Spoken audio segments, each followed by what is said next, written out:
Well, folks, welcome to one more edition of Politics and Random. Bertol is your host. Thank you so kindly for being a part of the show. We are going to have a great show for you today. How are my peeps doing? My peeps are in the house. Melanie Keelan from Barcelona, Spain. Evette Avery Herrod is in the house, and she will be featured today like no other. Likewise, in the house, we have Brige MCP. We also have AVQ, Brother Rudnin. Anyway, let's go ahead and get busy because Rudnin says Napa Valley Register, McCarthy, and other GOP lawmakers led by Arkansas Representative Bruce Westerman, backed a bill to incentivize growing timber forests in the U.S. as part of a worldwide effort to plant 1 trillion trees. Westerman said he expects a similar proposal to advance this year for Republicans. The bill checks the right boxes as Speaker Kevin McCarthy visited a natural gas drilling site in Northeast Ohio to promote House Republicans' plan to sharply increase domestic production of energy from fossil fuels last month. The signs of rising global temperature could not be ignored. Smoke from Canadian wildfires hung in the air. When asked about climate change and forest fires, he was ready with a response: plant 1 trillion trees. The idea revealed recent Republican thinking on how to address climate change. The party is no longer denying that global warming exists, yet is searching for a response to sweltering summers and extreme weather disasters that doesn't involve abandoning their enthusiastic support for American produced energy from burning coal, oil, and gas. Plant 1 trillion trees? Yes, please do it. I'll be cheering on for bipartisan legislation. You're not going to get any pushback on this effort. Trump had the same idea in January 2020 at the World Economic Forum. Y'all didn't get any pushback from me then either. But planting 1 trillion trees is not even close to enough. I mean, remember what fossil fuels are, folks. Fossil fuel represents millions of years of trees and plants and animals that have permeated through the ground and turned itself into oil under conditions of pressure, heat, etc. The growth rate of trees are not enough to override the amount of pollution we're throwing into the air. Not only that, but while trees will absorb carbon dioxide, they won't be absorbing any one of the other polluting gases, right? So let's be clear here. Yes, plant 1 million trees. It will take some carbon out of the air. But you know what all those trees that are burning in Canada is? Do you know what all those trees, those forest fires throughout the world that are burning? That is what happens when you don't get the mitigation of your weather. It becomes a self-fulfilling prophecy, like a fission reaction. Once started, it continues. So if we plant more trees but not do anything else, and we're not mitigating what's going to cause forest fires, etc., as we plant more trees, we burn more trees. Look at the number of square miles of forests that's going up into flames. So let's be real here. And we need, and you don't get it. While I agree with Brother Rudnin that we don't push back against planting trees, that's always a good thing. But we can't plant ourselves out of this disaster. We can't plant enough trees to solve our problems. We've got to do real things to solve our problems, and that is burning less fossil fuel. Punto y final. And when we get there, then we can start making other adjustments. In fact, I have a feeling we'll have to start cleaning the air as well. We're gonna, if we want to speed things up, we're gonna have to make mega investments into mega cleaners of the atmosphere. I mean, at some point we have to give in. Anyhow, folks, anyhow, continuing. Let me go back down. Michael Roy Egberto, the plan for 1 trillion trees is a good start, and it's pushing the Republican Party away from denialism towards action. Once we start addressing climate change, we're not going to stop. I agree 100%. Melanie Keelan says, I thought grasslands were more important than artificial forests.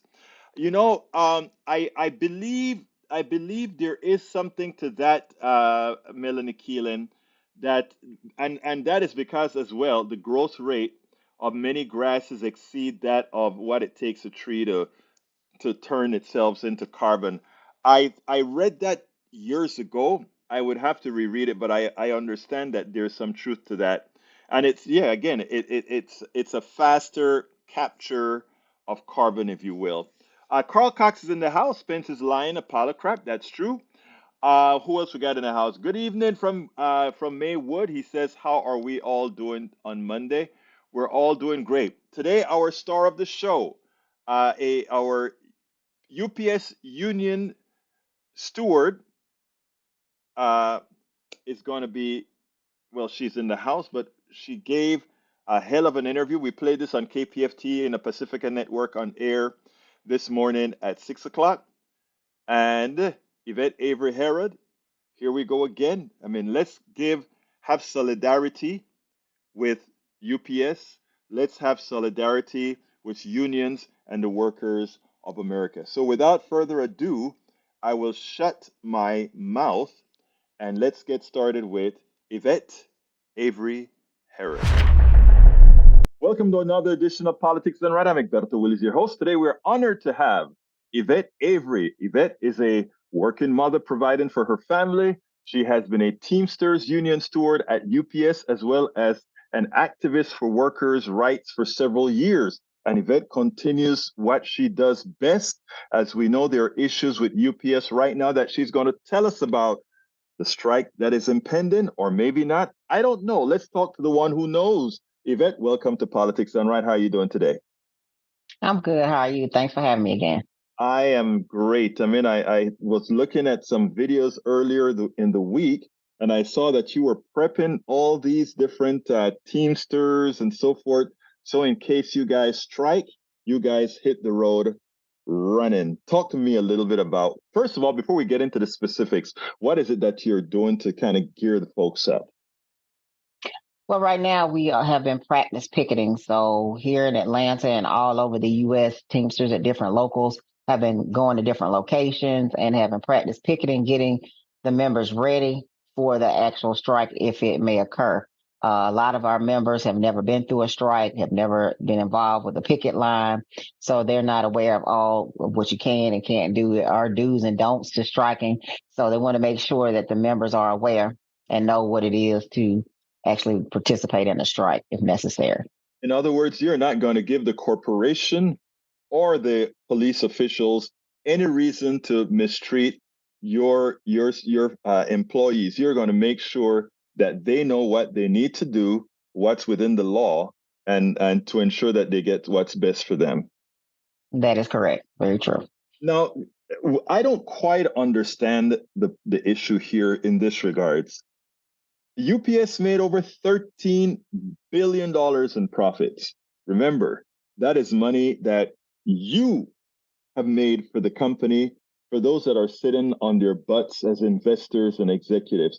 Explain to me, what is it that you, the UPS worker, want?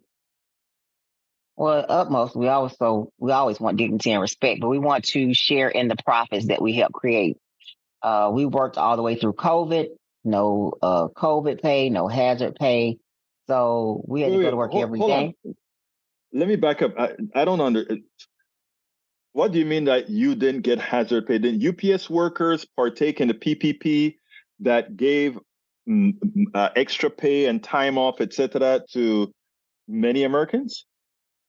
Right. So if you got sick with COVID, now it was an agreement that we can get paid days off up to 10 days. But other than that, if you were uh, an employee that been there less than like 9 months, you didn't qualify for any short-term disability leave. So if say you caught COVID more than once, which we had several people do, you only get that one time being paid those 10 days. So if you didn't have the additional leave, you couldn't take off, and that put people at even more risk to want to work while sick because they couldn't afford not to work. But we didn't get, like I say, any pay on top of our just normal regular pay to come to work during the whole, situation of COVID. Never, getting the days off, is just come to work as normal, work longer hours because of course more people were ordering things. So we would, having to deliver more things. And then we were even delivering COVID vaccine, even if when we weren't even eligible for it. So we were making sure everybody had what they needed by putting our lives and our family lives at risk the whole time. I think America needs to hear this. You were delivering vaccines to the rest of America. You were at a possible risk of being infected by all those you were delivering to. And at the same time, you couldn't get the vaccine, you didn't get hazard pay. And in the event that you are a part time worker or a new worker and you got sick a second time, which because they want you to work, you'll probably get sick, you stayed without pay. And that's even the full timer. So if you got, more than 10 days with COVID, you weren't going to get that pay, like I said, unless you qualify for short term disability. After that, you might can apply. But then, of course, short term disability, you have to wait those 7 days before the payment starts. So some people just couldn't afford to try to take that off and So were putting themselves and others at risk. I guess the UPS probably held on to that PPP money and didn't distribute it as it was designed to distribute. Okay, so now, Right. Evette, what is it that what specifically is the union saying? This is what our people want. Well, the fair wages are a big issue. We have part timers who are not paid a livable wage. They always used to focus on the full timers, getting them paid good wages, but the part timers over the several last few contracts have just been left behind. And so people need to recognize that no matter who you are, whether it's a part time, full time job, every person's hour of labor should be a livable wage. It should be paid at a livable wage just for your 1 hour of labor. It doesn't matter if you're part time because you're working less hours. Of course, you're not going to be able to live off of that, maintaining your entire lifestyle off of part time pay. But that hour of labor is no less than anybody else just because you're part time. It should be a livable wage. And so we're fighting for them to have livable wages, increases in some pensions, making sure that they're definitely taken care of. I mean, we've gotten some wins throughout these negotiations as far as the, AC coming to the trucks, as far as getting rid of the position I currently hold, which is a 22-4, that get paid less as a driver than other drivers. So we've Wait, made some, why is that?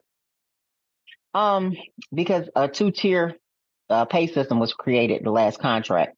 Like I said, we voted it down. No, our last leadership administration pushed it through anyway, which gave them the opportunity to pay us less. And I'm considered a combination driver, so I can work inside and drive. But the company has used majority of us to drive all the time, so they're not even using the position for what it was created for. And so I'm driving all the time, working next to another driver, driving all the time, but get up to pay, in certain places up to $10 less an hour doing the same job. You So have it's a got to be two-tier kidding system. me. No, it's a two-tier system. In my building, for sure, I'm the lowest paid driver in the building. And I've been there 17 years, but because when I came in, the type of driver I had to be, once I decided to cross over to full time, I am now, like I said, the lowest paid driver in my center. So because of And that two-tier pay. and I imagine you're trying to fix that two-tier system right now. Yes, they did say they were going to get rid of the 22-4. Yet the first offer they did give still would have caused me to have a lower rate of pay because they wanted to reduce the pay of top out for a full time driver to around $9 less than what it currently is. So they was like, oh, okay, you can become a regular full time driver, but you're still not going to get paid as much as they are currently. So they were trying to still keep the two-tier pay, but try to take away just the name to make it seem as if they were doing us a favor. But of course, our union leadership didn't fall for that, and neither are we.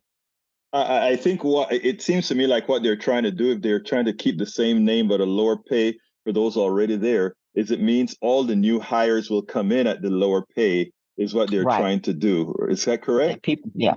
Right. And then people like me who are already currently being paid less, I would continue to be paid less. But now I would get some certain protections that I don't get now, as far as not having to work so much overtime without additional compensation through the grievance process and other things. So regular drivers get protections that we don't get as 22-4 drivers. So I would get the protections, but I still wouldn't have gotten the pay. So Yeah, it's defeat the not fair at purpose. all. What else are we No. looking for?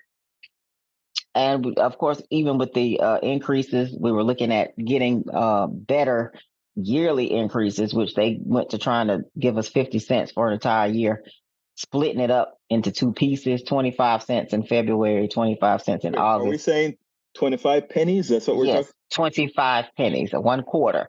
And, what's 25 cents or 50 cents going to A do burger, when maybe? we can't even do that? It won't buy cheese these days on the burger. It's crazy because, they hadn't kept up with inflation at all when it comes to what the hourly rate is of people being paid. So we're definitely looking for those things to be taken care of. 95% of our contract has been, reported to be completed, but it's the economic portion that UPS is not trying to actually give the workers what they deserve on that end. Now, their profits again zoomed up. They made Oh, $13 yeah. billion, as I recall, last year. The Hmm. question is, and for those that are listening to us, I want, when we speak on politics done right about unionization and why, and corporate executives being nothing more than high paid thieves, high paid thugs, this is the reason why. They got $13 billion in profits. They had a windfall profit compared to what they made previous years in a pandemic year, because the volume Hmm. of packages, because of the new way. And you know what's interesting, Event? Even as the pandemic is quote unquote over, people have adapted. They kind of like this thing about staying home and having more things delivered, which means Right. your volume has increased. You are doing more work. That profit does not belong to the executives and the shareholders. That's Right. your money. They should be asking you if you are willing to share it with them. That is what you Correct. would call an equitable society, if one in which the people who actually earn the money are the ones who decide what to do with the money. Your thoughts on that, Yvette? Oh, that's exactly true. It's very disrespectful of the company to not be willing to share those profits. Like I say, back on July 5th, they told the Teamsters, well, we have nothing else to offer. But yet we offered everything. We gave everything throughout the pandemic. We gave sacrifice after sacrifice just by coming in every day in that risk. I mean, it was a very, very scary time. We had no idea what we were dealing with in the beginning. And they used to tell us stuff stayed on surfaces for so long, cardboard. Well, we're dealing with boxes all day. So we're not sure if what we touch is going to kill us. Like, it was really a scary time. But yet and still, we had to be there every day. We were not allowed to work from home. We couldn't do that. So definitely they should share in every single profit that we created for them. I bet there were no shareholders or executives walking into those warehouses to show solidarity with the workers who are actually earning the income for the company. Did you see any executives, or you're Oh, lying to no, me, Yvette? I'm sorry. They had to they go were there to at least nowhere. show solidarity.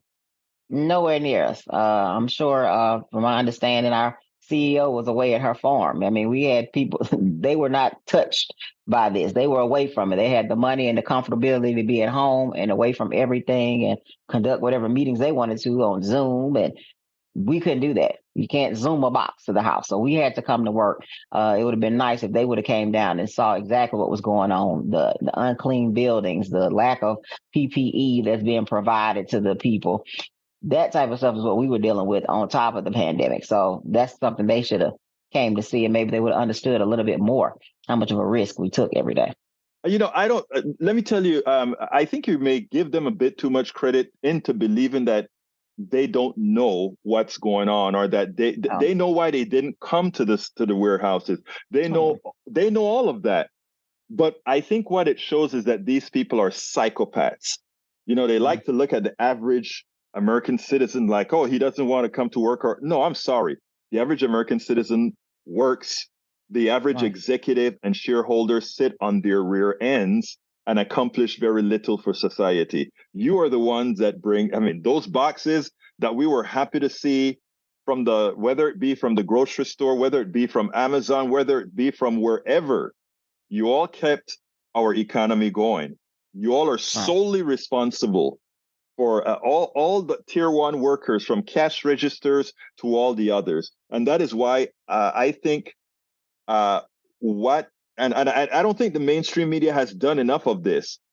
Those first line workers should have been revered for who they are. revered for what they accomplished, and revered for keeping us alive for that difficult period of time. And I don't think enough was made of this issue for the importance that you all represent, Evette. And I'm glad that you are here talking about this. And I hope that more people go out there and let Americans know what's going on, because these guys up that we like to respect, we like to look at these high-paid executives respectfully. We like to look at these shareholders respectfully. I'm sorry. Many of them are no different than, well, actually are very different than our average pickpocketer, because they're pickpocketing legally. They're high-class thugs. Continue, my friend. That's so true. We were considered essential. We were called heroes, and all those things. Even had to, present. We talked about today earlier a letter they gave us in order to be able to show the law enforcement if we were out past curfew, to let them know we were supposed to be on the road just so we can get to work. So we went through all those things, and yet and still what we get now was basically, yeah, this is all we can give you.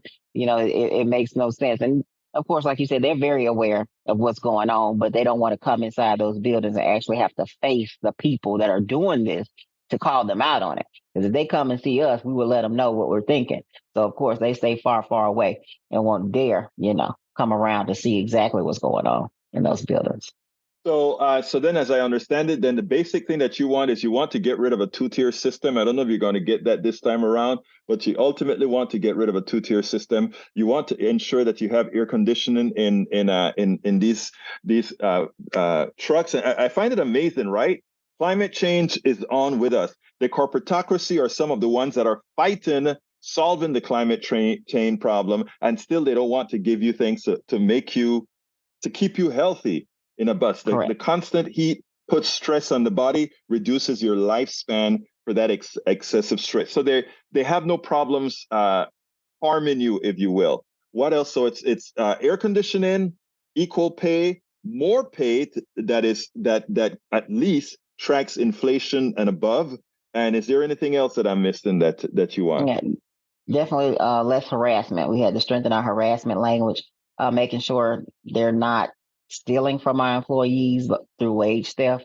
We have stuff in place that they're supposed to pay a certain amount of guaranteed hours, but they go in, change codes, try to pay people less, don't pay people their guarantees. So they have a lot of issues within that company that needs to be changed, which we do most of it through our contract, but there's other things and other ways we are going to have to put them into shape to get them to treat their employees fair and with dignity and respect at all times. So those are other issues that are also a problem there. Our safety issue, of course, is one big thing, not only safety with the heat related stuff, which we did, like I say, win the ACs already. So they're going to install air conditioners, of course, in the new trucks, and they're supposed to be doing something. I think they have like a 6-month time frame in which they have to get everything completed. But also just the safety of our drivers, out on the road. We face a lot of stuff that a lot of people don't realize when we go out there as well. Safety issues that need to be addressed. We run into people with guns being pulled on us, people being kidnapped and killed, all just trying to deliver packages. So, it's a lot of things that need to be addressed by the company. And we hope to get everything that we asked for, within these proposals that were submitted as soon as possible. Now, from the way things look, how does it look? Are they talking again, or where are we at with the strike? So last week, UPS reached out to the Teamsters and said that they'll be willing to come back to the table. So the date scheduled will be this coming Tuesday for them to come back to the table. We currently sit at 8 days that are left before our contract expires, and we would be officially on strike. Now, if they by chance come to a tentative agreement, something that the union think is worthy of us to vote on, then they can agree that, okay, this is our tentative agreement. We may be able to work past August the 1st or July 31st. And then if we get a chance to do that, the members still have to vote on it. So they still have to send it out to us. We have to vote. If we agree, then we'll continue to work on. If we vote no, then at that point, we'll be going into a strike. So it's possible that it'll come after August 1st if a tentative agreement is made, or on August 1st if nothing has been completed. Now, Being in the union leadership, do you have any inside information that tells you if how things are looking, whether maybe they're really trying to avoid this, what I think would be a catastrophe? Well, it's all up to the company, actually. The company is the one who's going to strike themselves because, we have been perfectly clear from the beginning. The people who are actually on the negotiating committee, because I'm not one of those actually negotiating the contract, have to sign NDA. So they can't give out information specifics until after they actually agree. So once they Got agree you. upon stuff, then we get that specific knowledge. That's why we knew we've already won the AC. We already got rid of the 22-4. So we know certain things that have already been completed. But as far as, if UPS is going to, do the right thing all of a sudden and just agree to everything, for me being around 17 years, I don't see them doing it. But it's possible somebody, somewhere has, got a brain all of a sudden and grew a heart and said, okay, we're going to meet all the demands so you don't have a strike. But personally, I don't see it happening. But, miracles can happen, I guess. So we will have to just wait and see if they Well, truly stand up and do the right thing. it won't be a heart that they grow. It's going to be a pocketbook that they look at. It won't be a heart. Right. Because But that's all it is, the pocketbook, right, which is they their don't. heart. That's all they Right, gauge everything on. they Right. care nothing about you or the employees. They just care about how much green they can get. Now, I heard through the grapevine that they were actually trying to train scabs, but as we know, Mhm. UPS is too darn big to really for scabs to actually be successful. So maybe they're starting to realize that scabs ain't going to work for any extended period of time. And through my entire time there at 17 years, we have never been fully staffed. So if all of a sudden you're going to get fully staffed, well, we're on strike, it's no way possible. You can never replace 360 or 340,000 Teamsters workers in a couple of days. It's not going to happen. The drivers do a great job. Our loaders and unloaders do an amazing, and it's hard work that it takes some time to understand and learn. And the supervisors will not be able to handle it neither with anybody they bring in off the street to try to do it. So it's just impossible. And what they don't realize is that you guys have insurance, or rather, not insurance, but you guys have uh, uh, guarantees that you provided to certain companies, and the companies don't care if you're on strike or not. Those guarantees have to be upheld, else the payment for the lack of services. Anyway, Evette, why don't you give me a closer here? Well, I just like to encourage everybody out there, whether you're customers in our community, to stand strong with your fellow workers. We want our customers to get everything that they deserve and everything that they order, but we also want our workers to also get everything that they deserve and worked hard for and are currently fighting for. So if you can come out, support us in any way, we'd greatly appreciate that. And make sure to call UPS, tell them to do the right thing because you value what your UPS drivers and the ones you come in contact with have done for you, let the company know they should value it as well. Evette Avery Herrod, thank you so kindly for having been on Politics and Right. But more importantly, folks that are listening right here, remember, these are our essential workers. These are the folks who make America run. So we must support Evette and all the entire union movement in this country. Thank you so kindly for having been on Politics Done Right. Thank you again for bringing us on and keeping us in the forefront. We'd spend a lot. Was Yvette great or what? Did you really understand what's going on or not? It was. Thank you very much, Yvette. I could not have done that any better, and we need to get on board with this union movement, folks. We have to make sure that we support these folks 100%. 100%. Now, um, I want to start addressing some of the stuff that folks said there because this is very important. I want to start with what our brother Lee Grant said because it has some in what he said has some implications that I want to examine. But I am scrolling up to it right now. I hope I find it because it's important that I address him immediately on that comment. So bear with me as I search for his comment. It was after Rudnin talked about the amount of money that, and by the way, Rudnin, if you notice, I have your stuff on the screen. Living wages now. You're absolutely right. That's what we want to see. Okay, here's what Lee Grant says. Lee Grant says, I wonder what kind of wage a UPS driver makes. And he then says that I found average UPS driver hourly pays 21.94, which is 35% above the national average. I want to stop there. First of all, I was on the Rick Smith show when I was in Chicago, and he's a truck driver. Rick Smith, the guy who has that radio show, one of the largest progressive radio shows in the country as well. And he's a truck driver, and we started to talk about this UPS issue, and we actually spoke a lot about fearing that the union guy wasn't going to be able to produce what the UPS workers wanted, and the reason why was that he thought that in the previous arrangement they set themselves into a trap, but we won't go into exactly all the things that he told me there. All right. But when I hear a Lee Grant comes across with a message that says that because they're making $21.94, they're making 35% above what the national average is, it upsets me. And let me tell you why, brother, it upsets me. Because that is what we have learned. That is what the corporatocracy, the plutocracy has taught us to do.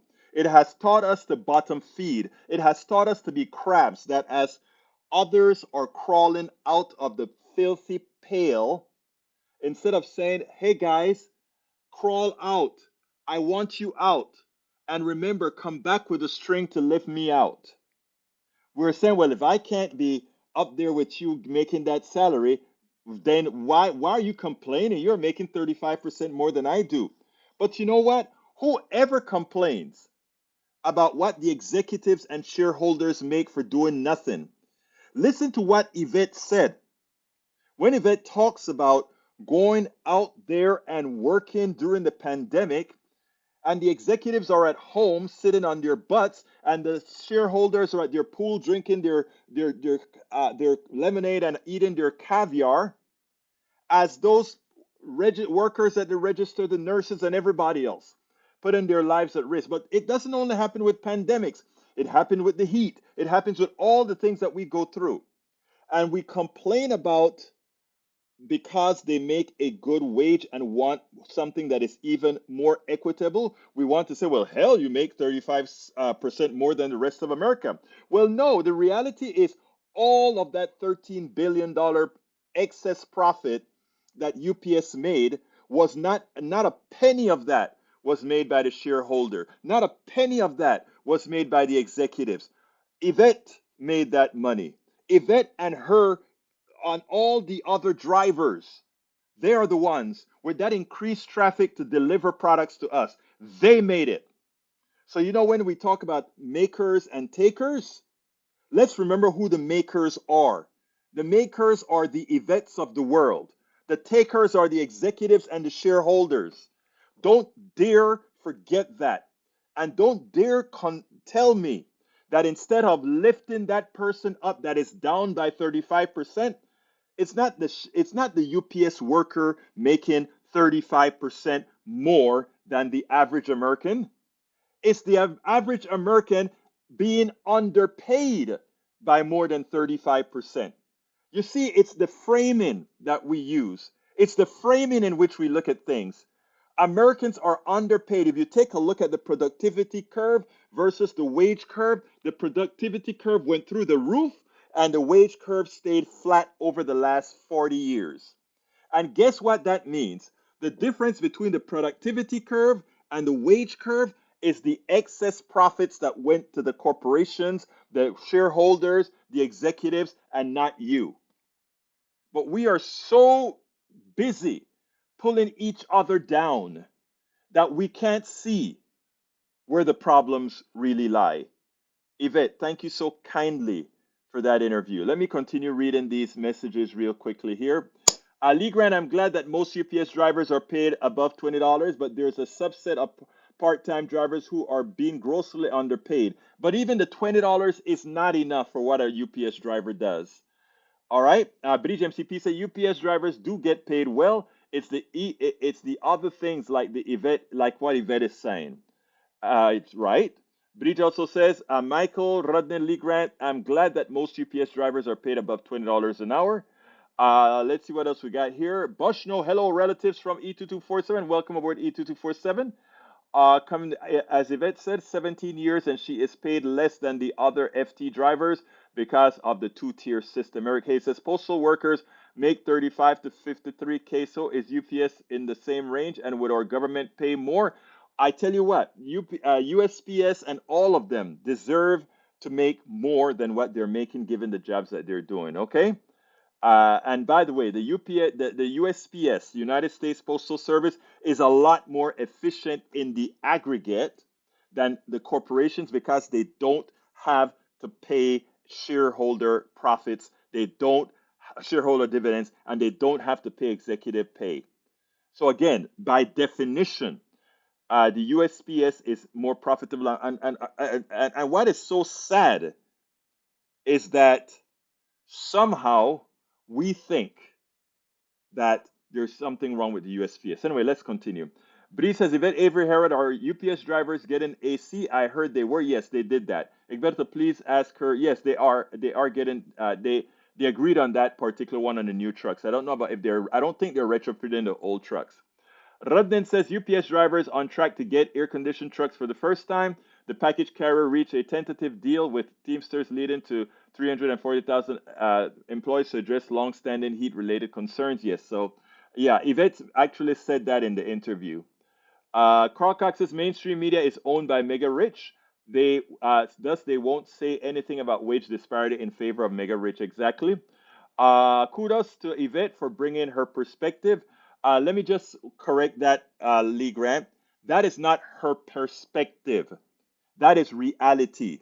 She again, we have to differentiate from the where people says as if there's a balance here. There's no balance here at all. Yvette is just telling things the way they are. She is illustrating. It's not a perspective. It is a fact. It's important that we differentiate. Hey, Yvette, there us illegal aliens ready to take your job and more coming every day. Okay, let's that's not worth a mention. Shakula Hairstylist says UPS is the best worst job I ever had. Strike. Yeah, I don't want them to strike because it'll affect the economy. I want them to come to an agreement. Shakula Hairstylist, how long did you work for them? Let's see what else we got here. Mike C6 says Daniel Lado, right as always. Of course, no one is talking about the explosive information coming out of Joe Biden. Let's ignore the absolute corruption of the Biden family. Keep on believing that. Let's hear you die on your sword on that one. Shakula Hairstylist says we put water at the bottom of a two liter overnight to freeze, then the rest. All right, let's see what else we got here. The PDR posse is a big tent, everything under the sun. You've got that right, brother Grant. We are a big tent. Everybody is underneath here. And I love every single one of you as part of the PDR posse. Absolutely no doubt. Not only that, I speak about this PDR posse everywhere. We were out on the watermelon dance for KPFT, and the number of folks when folks came and talk about listening to the program and loving the program on air, I told them, but you know where you would really have some fun, enjoy the PDR posse because these are the best group of folk you can find. But it was funny because a lot of these folks are older from KPFT. You know, KPFT is old hippie land, kind of a community radio station, kind of a deal, right? So they're like, oh, we don't do the chat. We like this party. You know hippies, man. All right. Shakula hairstylist says pours out of you. You know you're going to die when you stop sweating. Yep, that's true. That's true. E2247 says solidarity. Thank you. UTLA now, brothers and sisters, for standing alongside 340,000 Teamsters taking on corporate greed. Agreed? Michael Ronan says, awesome interview. Yvette always gives an awesome interview, even when she does it on the local channels and otherwise. I've seen Yvette in a lot of different venues. She is simply great. Nanette Bird Smith says, thank you, Yvette. Carl Cox says, Mike Cisak, Joe Biden. I'm not a fan of, is not nearly as corrupt as Republican, conservative, Democrats like mentioned. That's very true. Sharkula Hairstyle says in Texas and Arizona it reaches 170 plus in the trucks. I'm in Chicago, so we have some breeze between the buildings and trucks. Yeah, I was just in Chicago. The wind coming over the wind coming over the lake is kind of nice. Shakula Hairstylist says the space between the buildings and truck also suffice as urinal for the men. Stop it, Shakula. Erica Hayes says progressives nonsense paid by our government and taxpayers have to listen to this garbage. Really? Boy, I feel for you, my dear Eric. I still love you, but you're completely trastornado. Shakula here says FedEx is worse to their people. They buy their own trucks and maintain them. I would work at UPS again, but not FedEx union reps. I spoke to that. You know, there are two tiers at FedEx. You can own your truck and go ahead and they will give you all the material to deliver the package, but they pay you a fixed cost and you got to go ahead and do the best you can.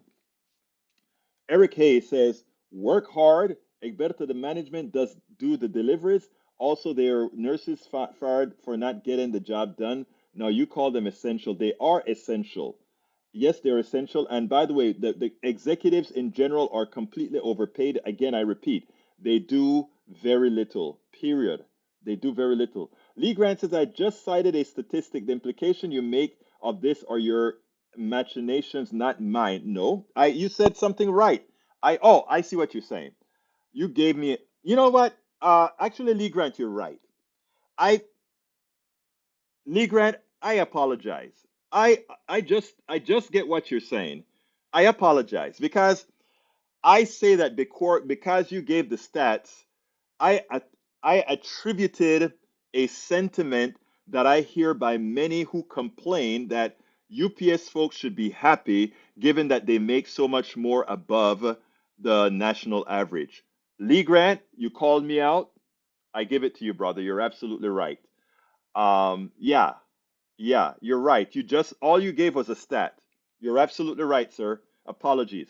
Shakula Hairstylist says, writers shouldn't strike. I'm also part comedian. Like cops, it's a public service to make the world laugh. No, no, Shakula Hairstylist. They should strike. All right.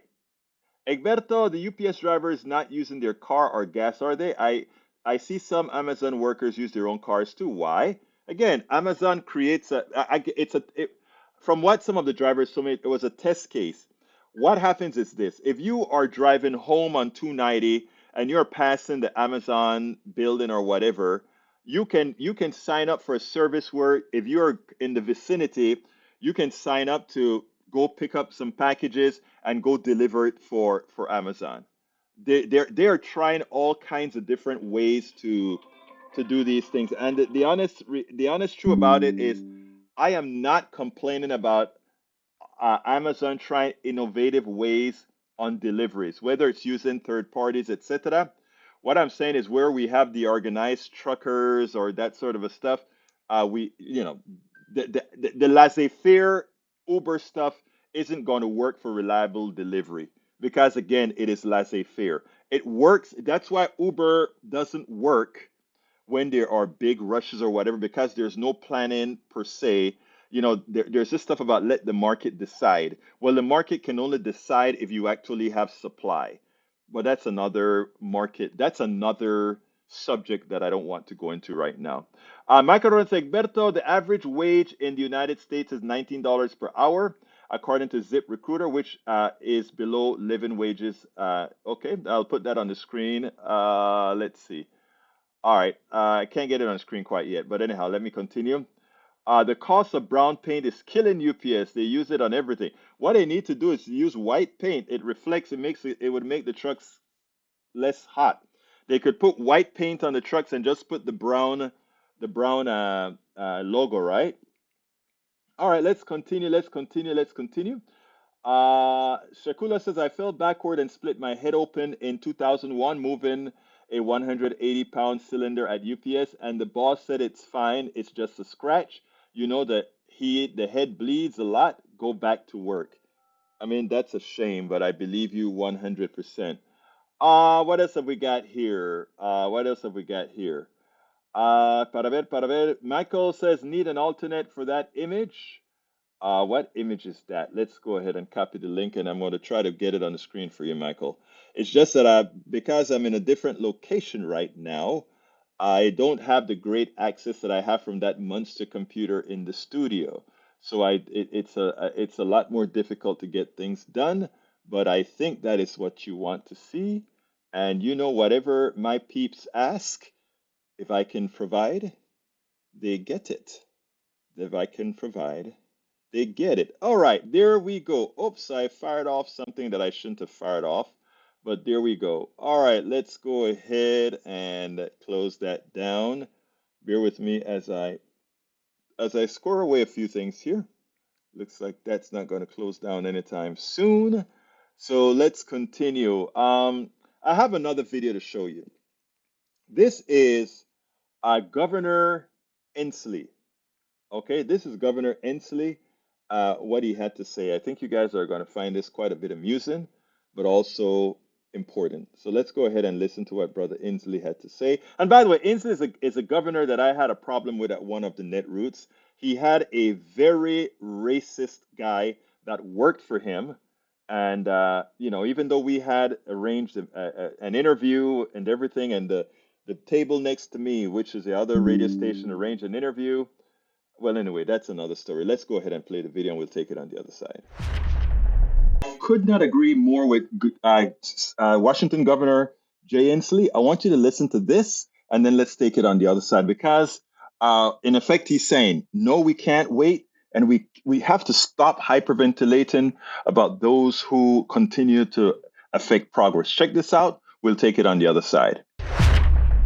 You have, just quickly if you can, you have candidates out there like Donald Trump who mock the idea of climate change, and there are a vast number of Americans who ignore it, don't care about it, or don't believe it. How do you convince those people it's time to care? Well, we can't wait for Donald Trump to figure this out. We don't have time to mess around, to wait for this knucklehead to figure this out. We just got to make sure he's not in office. And the way we do this is vote against climate deniers, vote against people who refuse to assist this moral and economic crisis that we have. You can't wait for these folks. You just got to make sure they're not in office where they can do damage. Let them go off and play golf. We'll solve this problem. It's a solvable problem if we work together. And people are coming around to this very, very rapidly because their homes are burning down. They're choking on smoke from the Canadian fires. When Ron DeSantis wants to go swim and he can't because the water is like a sauna, like a hot tub outside his beaches, we just got to make sure that those folks are not in office. We don't have the luxury of allowing these people to destroy the planet. Inslee is absolutely right. He calls them knucklehead. I will be a bit nicer. These folks have ill-informed so many, from the coal miner to the oil roughneck to all these guys. They are made to believe that climate change is at odds, or rather, solving the climate issue is at odds with their survival. The truth of the matter is, whether or not we're not going to be more efficient to solve climate change, it is something that has to be done for survivability, right? So therefore, that shouldn't even be a part of the discussion. But ironically speaking, solving the climate change issue also solves our economic issues. It revitalizes society because of so much that has to be rebuilt on using green energy, new technologies. And not only that, it gives us finally the ability to free many countries as well from the dependence on an arcane, evil institution, the oil companies that had used that power to control our military and everything else around the world. Finally, just getting the sun is your form of energy. Just being able to access the waves on your coastline is a form of energy. Accessing the wind around is a form of energy that you don't have to buy from anyone. Yes, you need the tools to create the wind turbines. Yes, you need the photovoltaic cells. Yes, you need all these things. But you know what? If America is that good, virtuous country that it is, producing it at affordable rates for the world. Think about it. There is so much here to rebuild. These hurricanes, etc., should be billed to the folks who caused it. And we should repay the rest of the world because we are the ones who really, the industrialized countries, right, are the ones who really did what's done to the atmosphere at a larger scale than anyone else. But you know what? As soon as we get it together, how do we get it together? As Inslee says, forget about these folks. Simply don't vote them in, and we can move forward as a society. Yes, we can move forward as a society. Sí, podemos mover primeramente como una sociedad al futuro. All right. So anyway, folks. Anyway. No, Mike Cisak, I'm right back in Houston. I've just decided to occupy a different, cooler room than the room that has all the studio lights and the big my studio. It has a screen, huge screen, and all that good stuff. That's a lot easier to use. But I'm taking a different break around to be a bit cooler because that room gets very hot. And when we were at 100 and something degrees, I have two air conditioners running, the portable in there plus the main system, and it never seems to be able to get it cool enough. All right, I got another video to show you all, and this one is Mike Pence. Do I have to? I'll give you the Mike Pence one tomorrow, but I'll give you the Dana Bash, and I'll give you one of them now because I have enough time for the first one. So let's go ahead and do that, and then tomorrow I'll provide la otra. Let's go. You know, Dana Bash all but called the vice president a wimp today. She didn't quite use those words, but telling the former vice president, Mike Pence, I can't believe you are taking this stance for people who are actually attempting to hang you. Check this out, and then we'll take it on the other side. I just have one last question about this because this is so personal to you. And when I say this, I'm talking about the potential for violence. Donald Trump said this week, talked about how his supporters might react if he is charged and faces potential jail time. I think it's a very dangerous thing to even talk about because we do have a tremendously passionate group of voters, much more passion than they had in 2020 and much more passion than they had in 2016. I think it would be very dangerous. Does that kind of rhetoric worry you? Well, it doesn't worry me because I have more confidence in the American people and in the people in our movement. Look, it was one of the things that infuriated me on January 6th with what I saw, people ransacking the Capitol and engaging in violence against law enforcement officers down. I think that I would say not just the majority, but virtually everyone in our movement are the kind of Americans who love this country, are patriotic, who are law and order people who would never have done anything like that there or anywhere else. So I have more confidence in the American people than that. I hear my former running mate's frustration in his voice, but I'm sure the American people will respond in our movement in a way that will express, as they have every right to, under the First Amendment, to express concerns that they have about what they perceive to be unequal treatment of the law. But I'm not concerned about it beyond that. That's pretty remarkable that you're not concerned about it, given the fact that they wanted to hang you on January 6th. So as you see, Dana pretty much asked the vice president, why is it that you would keep this stance on defending Donald Trump from prosecution for something that is likely a crime after we know he instigated that those folks who were out there in Washington had the notion that just maybe we could hang the vice president? Think about that. She pretty much challenged his wimp factor. Yes, she challenged his wimp factor, and he failed miserably. Of course, he failed miserably. All right, folks, we are at the end of the program. I just want to thank everybody for being a part of the show. Please keep sharing. Please keep telling folks about what we do here. Let them know that we are a progressive program that entertains the left, the right, the anarchists, and everybody else in between. Why? Because we are one country and we intend to do what? Live together in peace. Live together loving on each other. That's the name of the game, right? Anyhow, folks, please remember, support the program. Go to politicsdoneright.com/support. Politicsdoneright.com/support. Let me pull up the links here that I'm just going to give you one link. I don't need to go into harassing you with to go to this link, that link, this link, that link. I'm going to start just giving you politicsdoneright.com/support. Please go to that link and find a way to support however you can our program. That particular link gives you all the different ways in which you can make sure we continue to do this, continue to be able to do this. Yes, Evette Avery Herrod did rock, and you know what? All of you rocked. All of you rocked. My name is Egberto Willies. This is Politics Done Right, and you guys know how this man ends this show, right? I am what? Out. We spend a lot of time deconstructing the news, trying to parse it into a form that everybody can understand. We try to find those little nitpicks where it flies above the fray, etc. If you really like these videos that we do, I want to ask a big favor. Please go ahead. Number 1, subscribe to our channel, and number 2, please join if you can. Thank you so kindly for watching. Keep watching. Please remember to share. We must populate the entire internet with our progressive message, a message that we know is what most Americans say that they want. So help us, please join.